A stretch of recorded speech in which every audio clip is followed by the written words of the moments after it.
And for today's video, tuturuan ko kayo kung paano mag-strip ng wires using the tools that are already available in your houses. So sit back, relax, and enjoy. So for today's demonstration, gagamitin natin yung mga tools that are already available in your houses. And this includes the following: a combination plier, a long nose plier, a manual wire stripper, and cutter. The first tool that we will be using is the cutter.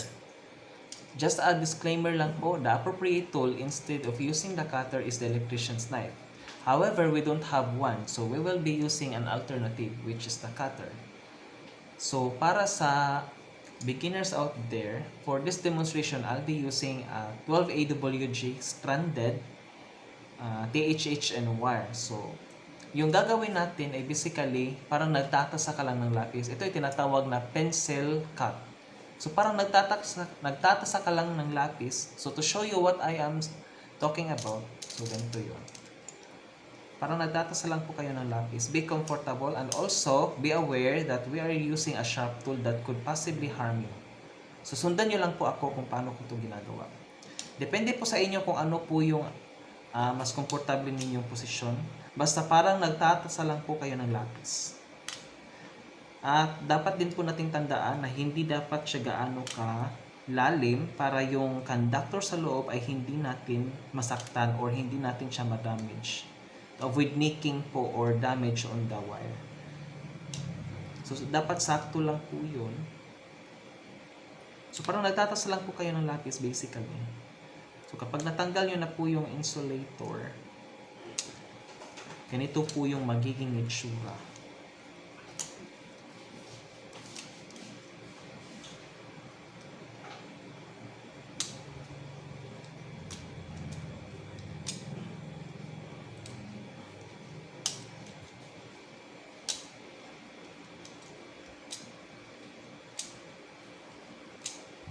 Nakadepende rin po sa inyo kung gaano po kahaba yung gusto nyo strip na wire. Basta, ang dapat lang natin tandaan, kung gagamit tayo ng cutter sa pag-strip ng wires, dapat natin tandaan na para lang tayong gumagamit or nagtatasa ng lapis. So, ganun lang po yun para sa wire stripping using the cutter or electrician's knife.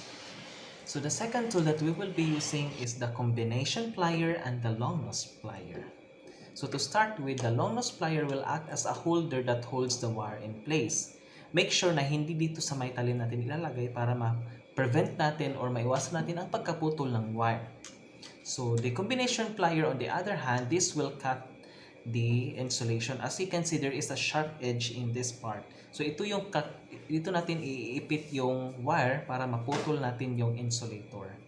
So, to begin with the demonstration, we will be using the same type of wire, THHN 12 AWG wire, stranded. So, iipit natin siya gamit si long nose plier.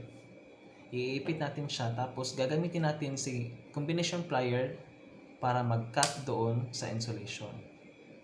So, para ma-cut natin siya, unti-unti, iikot natin siya. This is just to ensure that there is an even cut on the insulator. So, pagkatapos, check nyo lang yung work nyo. Always check your work. Oh, so there it is. Meron na siyang lamat or meron na siyang naputol na insulator. So, gagawin natin is iti-tilt lang natin ng kaunti si combination plier. Steady lang natin si long nose plier. Tapos, iti-tilt lang natin sa combination plier ng patagilid. So, yun na yun. So, as you can see, uulitin natin. So, iti-tilt lang natin siya. So, as you can see, there is this exposed conductor. So, ang gagawin natin, gagamitin natin yung dulo ni combination plier at tapos hihilahin natin siya. And that's how we strip using the combination plier and the long nose plier. So, the last tool that we will be using is the manual wire stripper and the long nose plier. So, the manual wire stripper is also called as multi-purpose wire stripper because it has a multifunctional characteristics which includes the crimper, the bolt cutter, and the wire stripper. Now, these numbers on this side indicates the different sizes of wires to be stripped. So wires are measured based on their diameter using the AWG. AWG stands for American Wire Gauge, which is considered as one of the standard measurement for measuring wires. So to start with the demonstration, first identify the size of your wire. In this case, we will be using a THHN 12 AWG wire. So identify muna natin kung ano siya yung size. O nandito yung 12 AWG. Second is set the wire to its corresponding size. So ilalagay natin kung saan siya nakapaloob. So dahil na siya sa 12 AWG, so sa 12 AWG natin siya ilalagay. Ang consequences kasi kapag inilagay natin siya sa mas maliit na sizes ng wire, yung consequences niya, pati na yung wire mapuputol. Pag nilagay natin siya sa mas maliit na sizes. Kapag nilagay din natin siya sa mas malaki, hindi niya mapuputol yung insulator. Magagasgasan niya lang. So yun yung consequences kapag nilagay natin siya sa mas malaking AWG or mas malaking sizes at sa mas maliit na sizes. So to continue, close the tool and grip the handle firmly. So i-close natin siya at i-grip natin siya firmly. Dapat mas matigas para mas makat niya talaga yung wire or yung insulator pala. Yung insulator.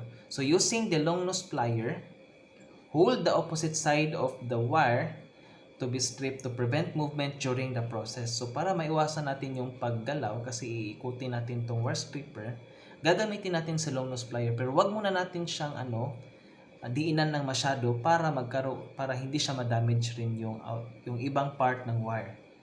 So using the wire stripper, slightly rotate or gently rotate the wire stripper to ensure even cutting on the insulator. So i-rotate natin siya para magkaroon siya ng even cutting. Pagkatapos ititilt na natin si wire stripper kagaya na ginawa natin kay combination plier kanina. Ititilt natin siya pa outward. So para force out niya yung insulator. So para gawin natin yan, ititilt natin siya. As you can see, nabalatan na natin yung halfway ng conductor. So gamit ng tip ng manual wire stripper, bubunutin natin yung natitirang insulator. So yun, ito yung paraan ng paggamit natin ng manual wire stripper sa pag-strip ng wire.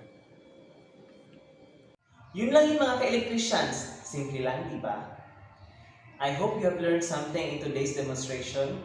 Now this is Candice Nakila saying, now it's your turn.